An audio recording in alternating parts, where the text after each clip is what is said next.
Hey everybody, welcome back to the Kingdom Creatives podcast. Of course, I'm your host, Flavia Beswick Malcolm, and I hope you've been having a great week. We are going to be talking with somebody awesome. I think she's awesome. Her name is Chantaeu Munroe. Did I get it right? Yes, you did. Yes, and we're going to be, finding out some stuff about her.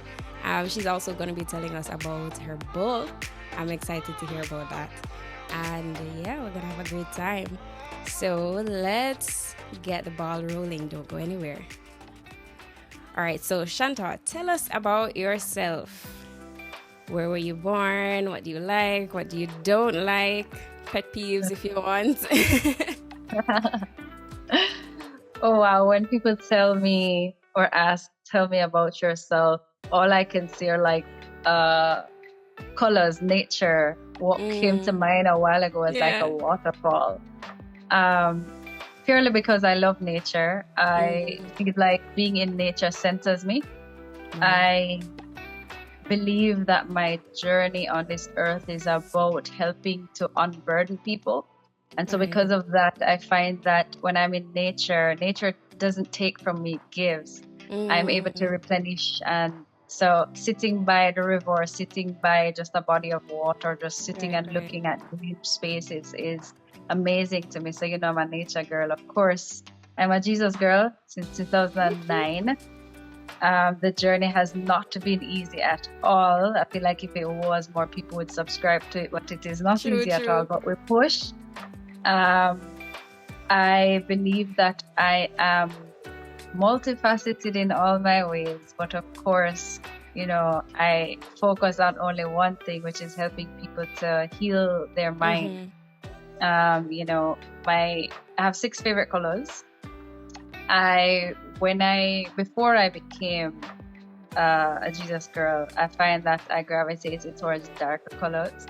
Right. But having had an encounter with Jesus and having peeled back the different layers of healing, I started to gravitate towards lighter colors, and so which resulted in me having 6 favorite different colors, and I think it keeps adding.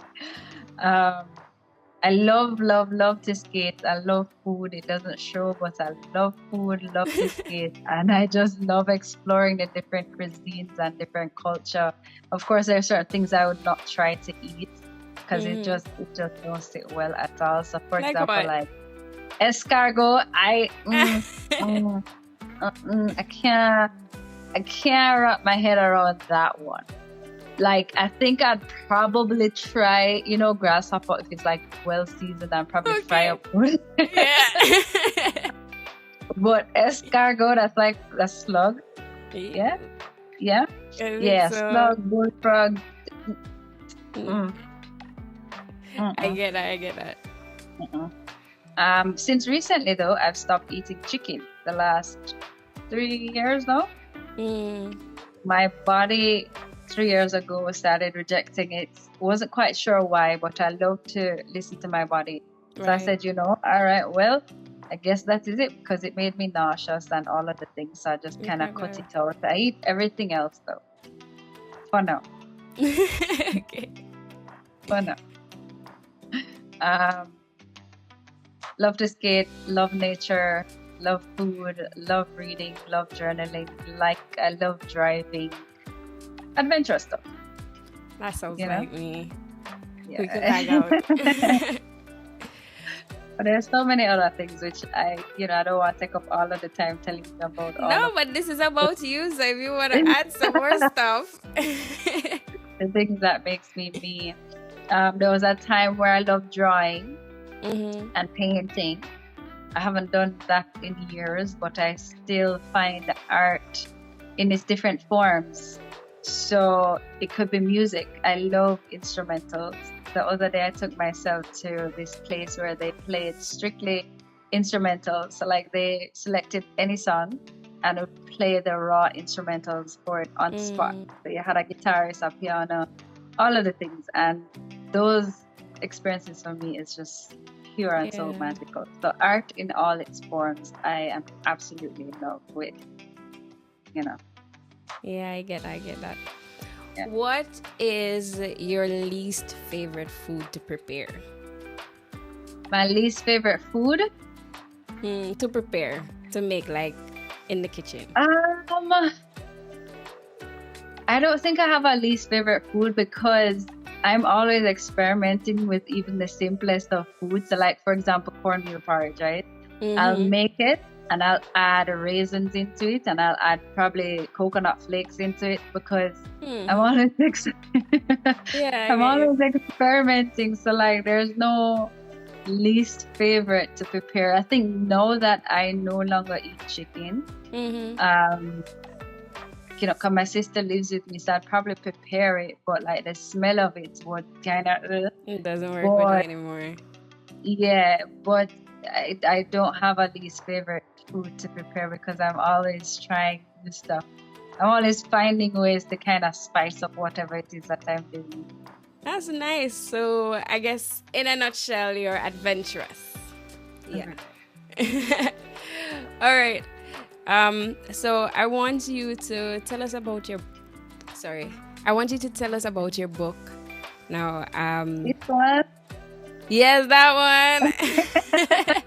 Layers of Healing. When I saw it, I don't know, I got really excited. I know this is the first time we're officially speaking, but I find that things that have to do with mental health and person's well-being, I really gravitate to it. I find myself sometimes when I can't sleep, I go on Google and I search up random stuff about psychological stuff. So when I saw your book, especially because I'm mindful of persons who go through trauma and what that can do, it really caught my attention. So tell us about that. How did you end up writing this book? What was your inspiration? What was the process like? You know, stuff like that. Oh, my book has been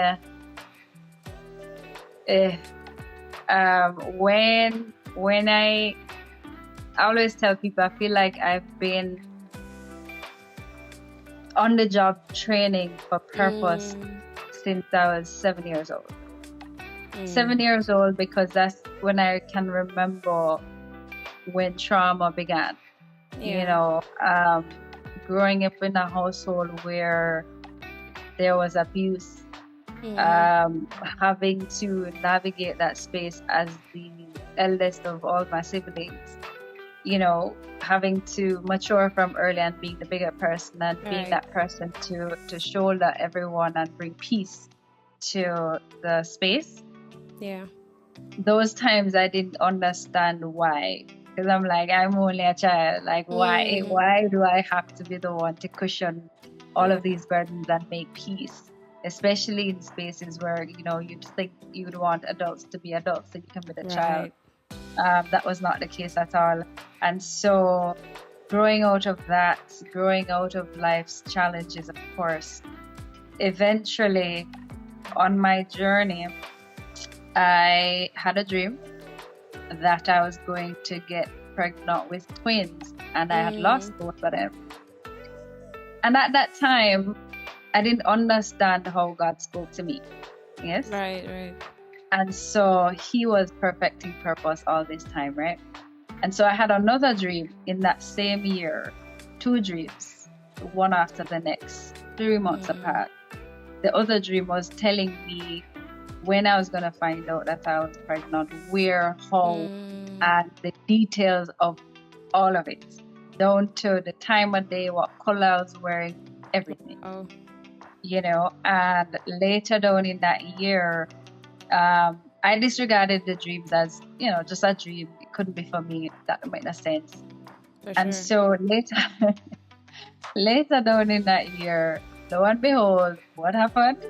I started to do the do's, you know, of a year of trying not to do the do. I started to do the do's. And even in the act of doing the do, and we're talking about sex, if I can be completely vulnerable. Yeah, go ahead. I heard the Holy Spirit say, stop, don't do it. And I completely shut out the Holy Spirit. You know, I feel like God never leaves nor forsakes us, but we can become the weapons that are formed against ourselves that would make it seem as if God is far away when he's like right there. Yeah. And so I had shut out the Holy Spirit in that moment. And lo and behold, I got pregnant with twins. Hey. I did not remember the first part of the dream. I was too caught up in the excitement of, oh my gosh, like, this is really happening. She's on peace. Crazy. I really, you know, at the time too, I was also in a relationship I had no business being in. So of course, you know, God was like, you need to come out of this relationship. And I'm like, no, but I worked too hard on it. Like, it's my relationship. So nobody, not even God, could tell me that this relationship is not mine because I worked hard on it, right? And so a lot of things were happening, and God was showing me all the reasons why I needed to let go of this relationship. And I refused to. And so, you know, I got pregnant, came back to Jamaica. I was in New York at the time when I found out. So in the second dream, it was me in New York in my grandmother's bathroom upstairs, looking at the 3 different tests, confirmed that I was pregnant.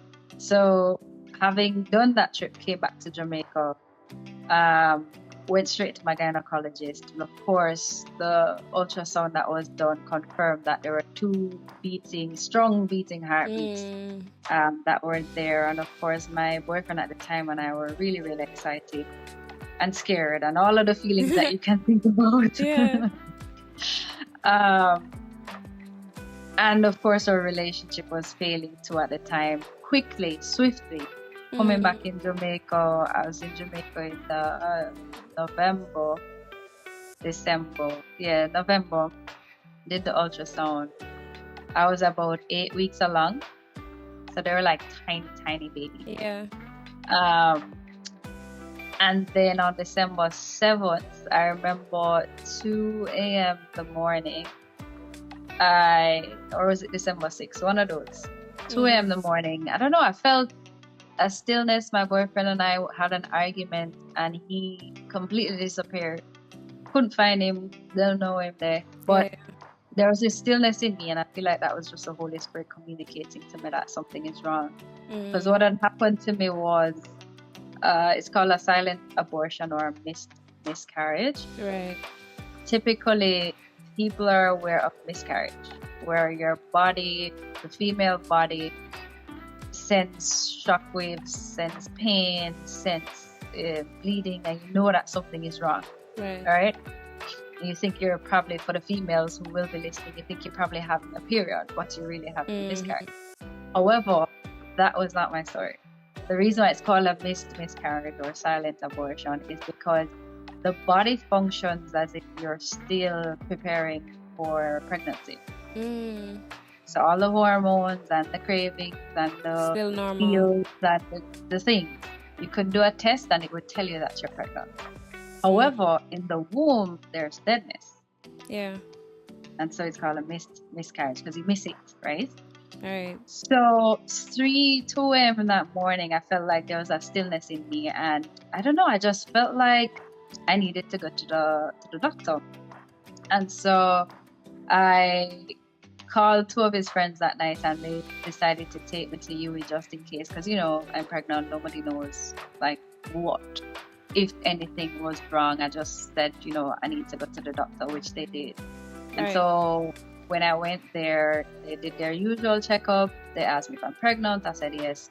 They did an ultrasound, and the doctor says, you know, you're pregnant and you lost, they're dead, right? So I said, all right, cool. That was my response. All right, cool. But I've always been the type of person in the space of chaos and trauma. I'm very calm, like extremely calm, because I'm thinking about solutions and how to navigate, right? And so when that had happened, I got released from UE about 7 a.m. in the morning. They didn't do anything. Even the doctor said, you know, you lost. You know, they didn't do anything. They just let me go. So I went to my gyno, and she did her test, and she was like, you need to do a surgery. Like, no, because we don't know when they passed away. And because of that, anything could happen in the body that would probably kill me, literally. Right. I just don't know. And so December 8th, I did the surgery to remove them. And of course, his family was devastated because they were also excited and anticipating now that they've heard of what's happened. And so they were devastated. And of course, the helping Chantaeu steps in to help them to move past this experience, making sure everyone else is okay, forgetting about myself. Right. And eventually, about 4 weeks later, because up till that point, I was not feeling any pain or anything. Of course, I was bleeding for a very long time, but I wasn't feeling anything. And one day, some sweet day, one day I was outside at the mechanic with my person at the time, and a piece of pain from out of nowhere that I've never felt ever in my life. Ever. In the book, I describe the pain as a 7.8 magnitude earthquake. Oh, wow. In my tummy. Yeah. So I don't know if I could have endured that. Listen, if you can imagine what Jamaica goes through when we get a 5.3 magnitude earthquake, how devastating that is. Now imagine turning that up a notch, but inside your body. Inside it, yeah. So never felt pain like that before, and I was rushed home, and when I got home I went straight into the bathroom. I couldn't walk, so I had to be lifted to the bathroom, and when I got there, the remains of the surgery fell through, right? And it was at that point, after everybody passed the experience, after everyone has had their time of letting go, it was at that point trauma kicked me in my face and said, hi, hello, what's up, what's happening? Pain decided to take a front seat in my car called life and say, yo, hey, what's up? Yeah. And of course I'm giving you sneak peeks into the book now, right? And so I also lost a relationship in that time. Like it became non-existent at that point, because at that point the reality of what I'd gone through started to hit me in the face all at once. Like all at once. It's just like 4 months later. Everything all at once, one time. I felt worthless. I felt like less than a woman. I felt like God didn't make me properly because I couldn't produce babies. I felt like I was just worthless because I couldn't even maintain my relationship because I'd lost it. And here I was feeling like I was going to lose myself, And so the journey of discovering purpose in pain and trauma began, as can be seen in the book, because it says layers of healing, discovering purpose in pain and trauma. And so that journey began for me then. I got to the end of myself. End of myself. To the point where the thoughts in my head became so loud, I started to avoid going to church because I'm like, why is nobody asking me if I'm okay? They don't care. And at one point, the same thoughts are like, how would they know? They don't know. You haven't told them anything. Nobody knows outside of, And so self-sabotage was real. Pain, doubt. Pretty much that experience created an open door for the enemy to step in and just create havoc. Kill, steal, and destroy all of the things. And I remember walking in New Kingston one evening, crying out my eyeball, not caring who was watching me. I didn't care. And I heard the voice of God saying, the love that you've been looking for in this guy, I've been trying to give it to you. Why won't you accept it?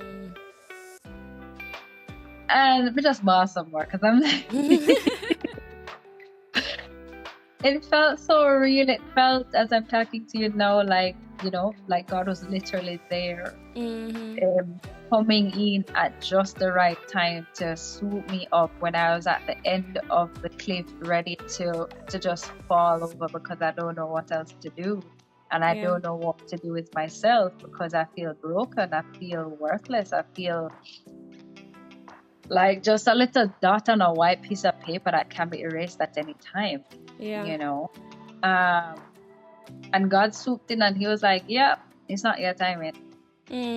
My work has just begun. Like, this is the beginning, you know, or the continuation of, because he started a work in me from I accepted him in 2009, you know, and it took a while for me to heal that layer of myself, because healing happens in layers. It's never you peel off this layer and all is well. Sometimes a layer is just waiting to be triggered by something. And then you realize, oh, wow, there's still more work to be done here. Because, the incident happened in 2017, rolling into 2018. 2019, I started a nonprofit called Reach, Inspire, Ignite, which is where we shared persons' testimonies, right? And so people could have hope. And eventually, I started to share this same testimony. You know, I ended up on CVM, ended up on the radio, ended up some places. And you'd think that I was okay because I was functioning. Like, I was doing good at work, I was showing up in the different spaces, I was functioning. And then one Mother's Day came, I think it was in 2020. And homegirl, I broke down. Homegirl broke down. And I'm like, what? Why? Why am I crying? And then hate stepped in. And then bitterness stepped in. To the extent that the hearing somebody else's child's voice would start to irritate me. To the point where I was thinking about cutting my tubes. I was saying to myself, well, I don't need to have kids. I don't think I'm going to have any kids. So let me just, you know, so the person who once loved love and loved life now started to hate it.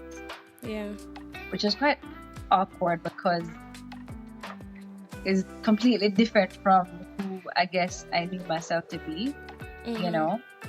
And so I started to research like the process for cutting out the tube, what's the healing up.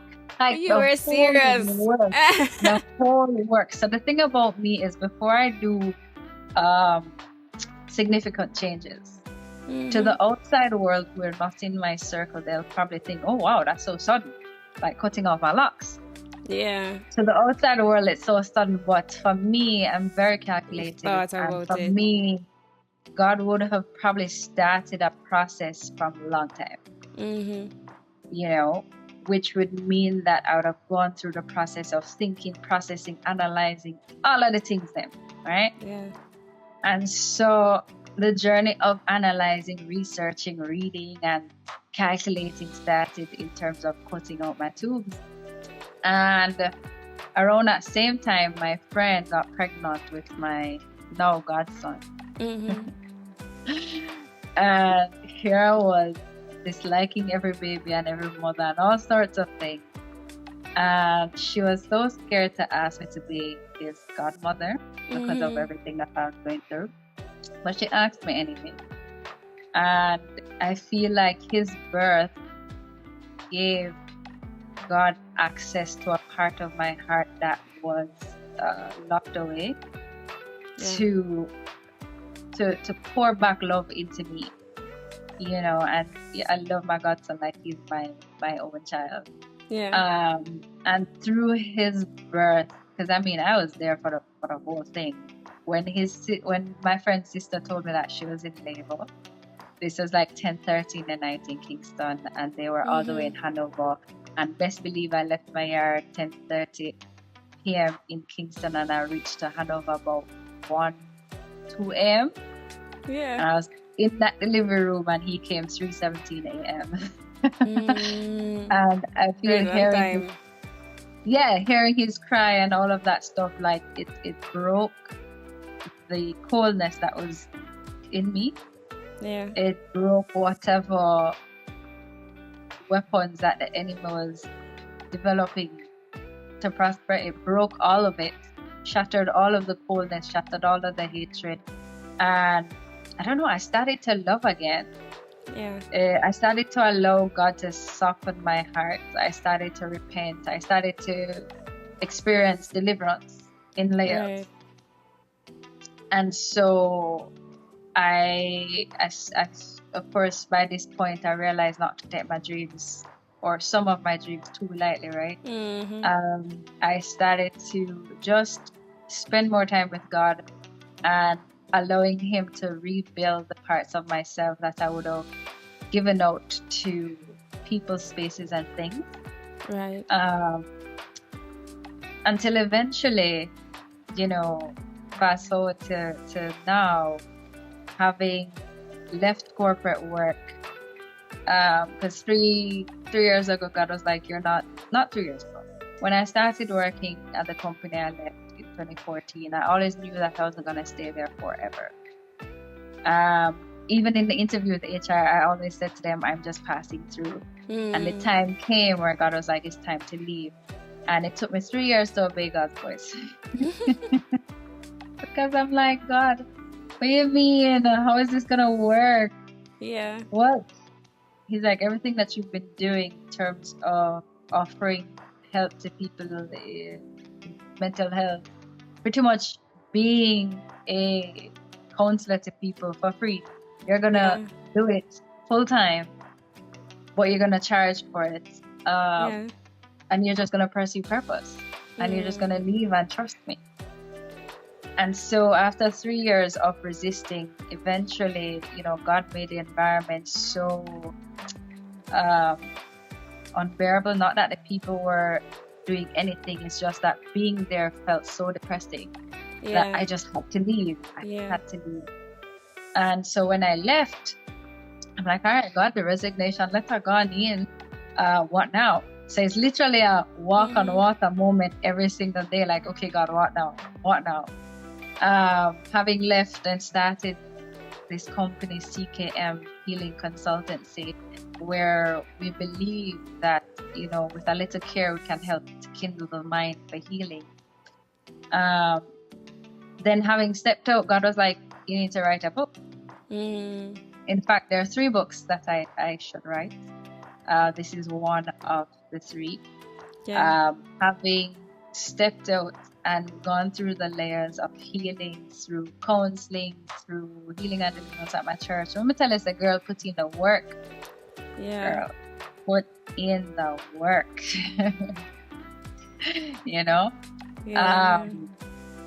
Becoming a lot of who God has wanted me to be for a long time. Transitioning back into feeling love, even having a dream that I would be, the word is not replenished. Restore. God would restore, right? Yeah. Okay. Restore what I had lost. I had a dream that I had this big, fat, chubby baby in a hospital. And I'm like, God, this baby come out of me. He's so big. But it symbolized not just, he's going to replenish what had happened or restore what I'd lost, but I was going into a season of purpose restoration, and as I stepped into faith every day, another layer unlocked of why I'm doing this, another layer unlocked of operating into purpose. And so I connected with Crystal Day, who is my book coach, my publisher. She was also my friend at the time. And the time came when, it was just time to utilize her to help birth this book of purpose. And because it's a book of purpose, it's, when you're stepping into purpose, there's everything and anything that's coming against you to fight you to not do what you're called to do. Even your own body, you know, your body would tell you to, oh, we're not used to this, so let's not do this. Yeah, let's But sleep a little longer. Yeah, like just like going to the gym, your body's not used to it, so it's gonna tell you, no, we don't want to do squats today. Yeah, but you have to eat push. some chips. Yeah, you have to push and reprogram the body and the mind to do what it has never done to get to where it needs to go. And so Crystal Day for me was that spiritual dream and muscle I needed to birth this book, you know. And so I became a part of a program she has called the Reach Millions Author Accelerator Program. Is where you pretty much are in an accelerated 4-month program to birth the book, write the book, market the book, all of the things that you need to learn about becoming an author. She provides in that. And it was rough, I'm not gonna lie. It was very rough because one time I said, boy, I don't know if I can write this book.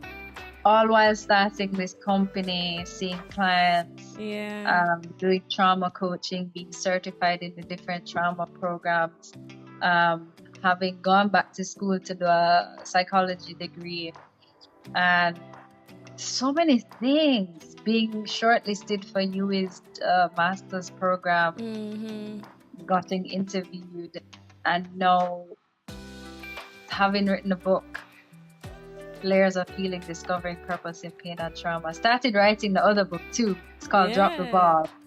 You know, the harsh truth of letting go. So having discovered purpose in pain and trauma, dropping the ball, the things you have to let go of to pursue and maintain purpose. So you can look up for that book too. I'm ready. So having stepped into it, and of course I'm summarizing a chunk of the story. You know, starting this company, writing the book, God was like, your life is about to change because I want you to plan this event. It's not going to be a regular book launch. It's going to be the launching pad of your company. It's going to be the launching pad of you, of purpose, like putting you out there, literally and figuratively, to the point where, let me tell you how God is so funny. When I go to church last year, going to church, I usually sit in the back or somewhere close to the back in the crowd, in the middle of everybody, you know, be a part of the. I know.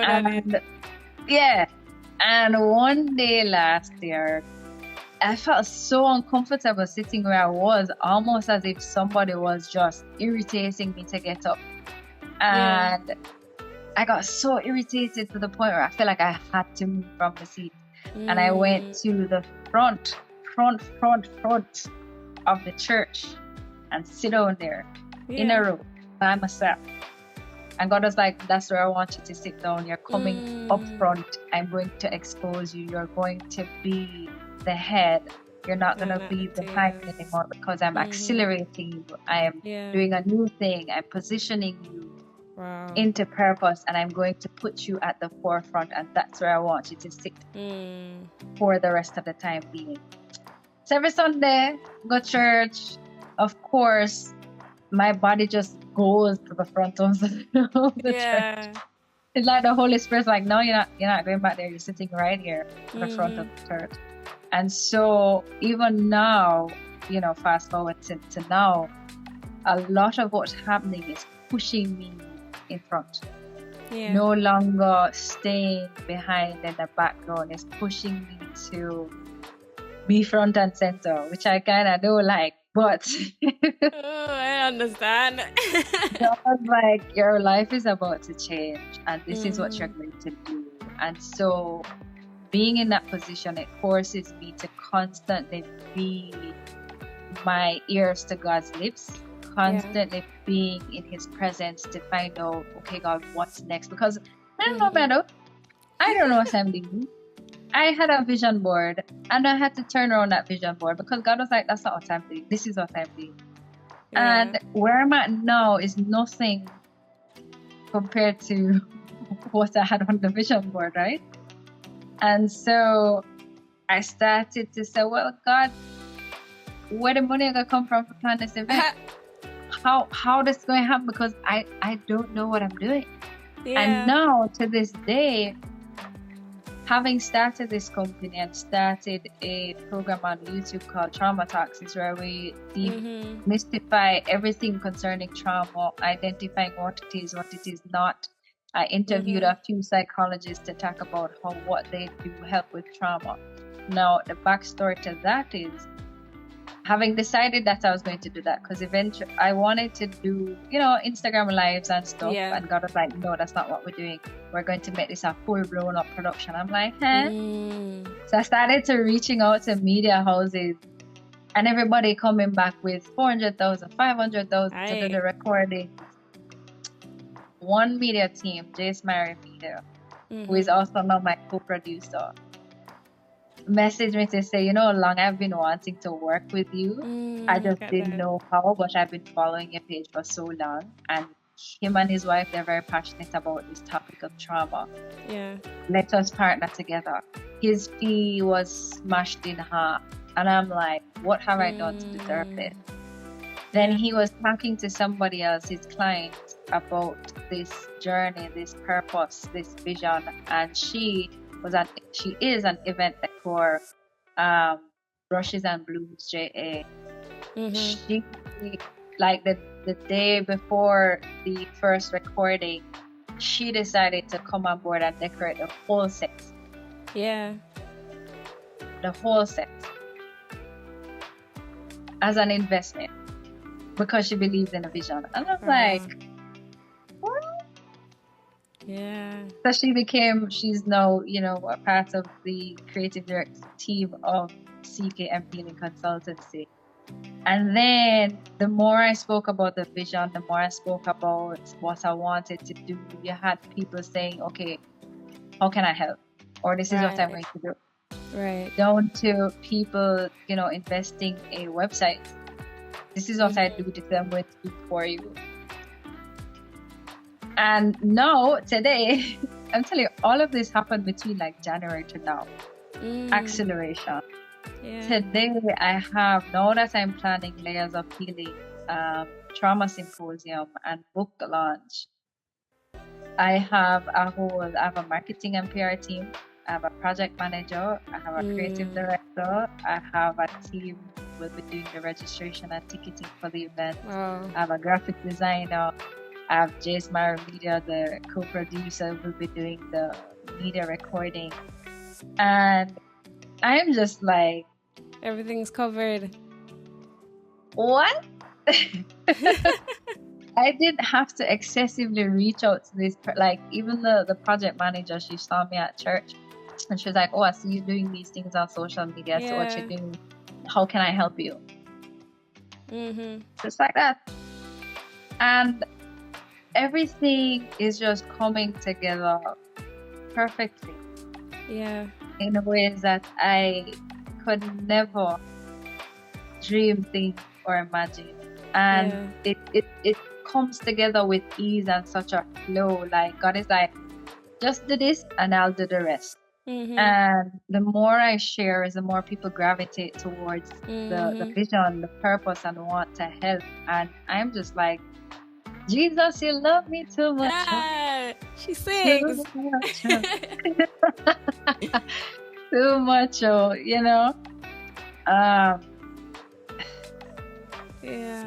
It's a hell of a thing when you decide to just trust God and step. Make the first step and give him something to work with, and watch how he puts all of the pieces together.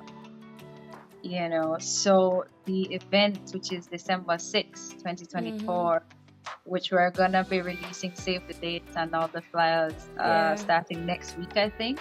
And even that, all the speakers are booked, and I'm not paying any of them. That's really good. Everything is just falling into place without much. That's wow. All the speakers are booked. The venue is booked. It's supposed to be a journey through the pages of the book in real life. So upon registering for the event, you automatically get a copy of the book. along with goodie bags. And so we're going to be talking about trauma and how it affects people overall, and how we can do more to debunk the myths surrounding trauma, and what we can do to really help people to heal, For sure. you know, from the many traumatic things that they've gone through, to really become their better selves and who God has created them to be. And the book not only encapsulates the story I've shared in more detail, but it also provides a workbook within the book to really help people start their healing journey, to start their layers of healing. You know, it also includes some aspects of healing and deliverance in it. So being a team member of the healing and deliverance ministry at my church, and having also gone through the process myself, I've incorporated techniques and tools in there to really help put the psychology, the spiritual tools together to work as a stepping stone for healing, you know. That's beautiful. Yeah, and so we want to bring those features to the event to really help people to heal. And when you feel like you've read the book, you've gone through the steps, you've gone through the journaling, you've gone through the prayer prompts, if you feel like you still need help, then you come to CKM Healing Consultancy, where we'll help you to walk through that journey of healing together, you know. Yeah. And that's basically it in a nutshell. I don't know. I feel like God just set this. I am lost for words. You know why? Because let me tell you. Yeah. I recently applied for a master's in psychology in wellness and mental health. Nice. And I've been putting it off. I've deferred like twice. This is your sign. I've deferred like twice because my desire has always been two things. I always loved doing sound engineering. I've never done it professionally, but I have a keen ear. So I like certain frequencies really throw me off. So it's always easy for me within like a sound check or so to say, all right, that needs to be turned down, stuff like that. But then the other thing that has always been dear to me is wanting to use music to uplift people. I come from a family of teachers, and so like naturally you would think, okay, how do I use the music to uplift people? I teach. But I think when I started, or when I was about to start college, it came to me to do music therapy, but I was like, well, there's no market for music therapy. How am I going to do that? Yeah. But then it came back to me recently, and I feel like it's something that God wants me to do. But I don't know, like, the market is, I feel like I talk myself out of doing things more. I was just about to say that, because you're worrying about the market, but at the same time, here I am telling you that I didn't know that there was even a niche or people who want to help. So that's And what I'm they saying. just came, like they just started to pop up, and they still continue to pop up. Yeah. The more I open up my mouth about all of what I'm doing, people just that gravitate towards the purpose and just want to help. So she gave me a side eye, guys. Yeah, for sure. So I'm listening to you, and what I'm hearing is, Flav, you just need to take the step and just forget about it. Stop talking yourself out of stuff. Like, that's all I'm hearing, Flav. Get yourself out of this. It's not about you. Exactly. Just so yeah, the last date I defer to is in October. I'm gonna make the effort. I'm gonna do it. You should and see what God does, like just see what he does with what you've given him. I learned the essence of the whole, faith as small as a mustard seed, because that's really what it is. In my estimation, it's little, but God uses it to open so many things. For sure. And so I feel like even just us talking about this topic, I think there's so many creatives that have, well, two things, because there are two things that I got from your story. One, the fact that healing comes in layers and you can't rush the process because you think that you're fine and then it all crumbles. And also, separate from dealing with the trauma, I've also heard from what you've said. You have to just do what God asks you to do. And for creatives, it's twisted, because I think a lot of creatives have gone through so much trauma that either fuels or drains the creativity that they have. And I hope that whoever is listening right now, they're encouraged that even though you've gone through some amount of trauma, even though it might seem dark or gloomy, that there is light at the end of the tunnel. Yeah. If you just keep pushing and going with where God wants you to go, just like what you've done, it all works out for the good. What I want to ask you, because I feel like I'm going to have to bring you on another time to ask some other questions, because if I go into what I want to ask, this is going to turn into like 2-3 hours. Yeah. So what I want to ask you, just to wrap it up, is what would you say to that creative that is currently dealing with something traumatic? What advice would you give to them to navigate that space into their purpose after that season? Right. So for the person who is going through a traumatic experience, because not everybody is traumatized, but let's put it, or let me help to define what trauma is. Mm-hmm. It is every and any experience, situation, space, anything that overrides your body's natural ability to cope with stress. Right. Because all of us have stressors like a gauge. Mm-hmm. Our body naturally knows how to cope and adjust, yes, to the extent that we'll be fine. And so it's any experience, any situation that overrides your body's natural ability to cope consistently can become traumatic. So if you're constantly stressed about something, it can lead to trauma, right? And so it's not just the big things. It's not just the death of someone. It's not just an earthquake. It's not just illness. It could be a simple thing as growing up as a child, your parents didn't hug you enough. Yeah. And that planted a seed of rejection and neglect, and eventually you grow up into this adult where it starts to manifest itself. Because a lot of the experiences a lot of who we think we are as adults is as a result of adverse childhood experiences that over time, it's like the saying that we say is not today you plant a seed, tomorrow it blossom. Mm-hmm. Seeds are planted from you're young, and then they start to show up when you're older, and it overrides your body's natural ability to cope, and then you wonder, like, who am I?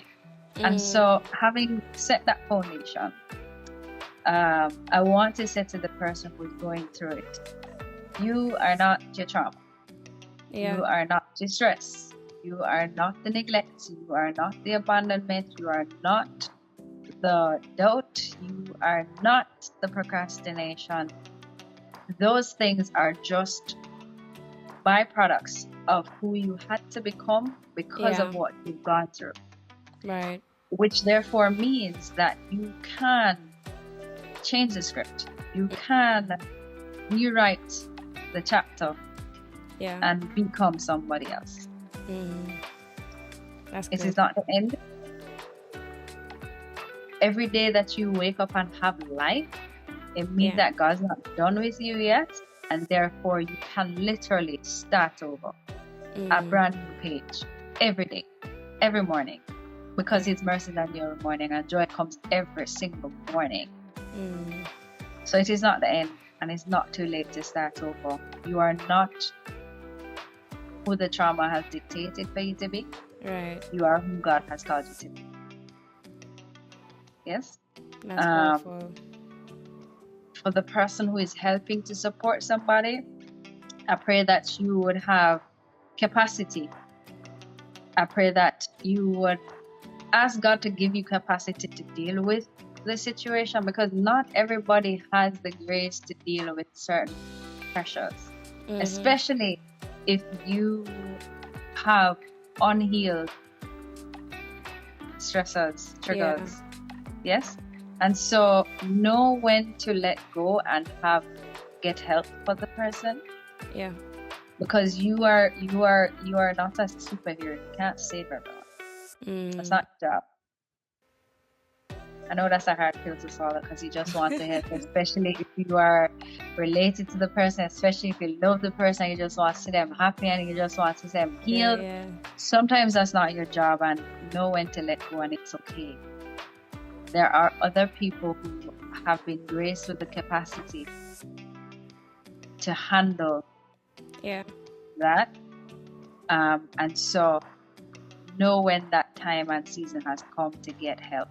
And it is okay. The goal is to get the person better. But if you're in that space and you believe you have the capacity, or God has shown you that you have the grace, I pray that the eyes of your understanding and the fruits of the Spirit would manifest itself in you, even now as I speak, to help that person go through the process, while you also tend to yourself. Because a lot of times in helping somebody else, we completely forget about us. And then before you know it, we become the thing that we're trying to help the person out of.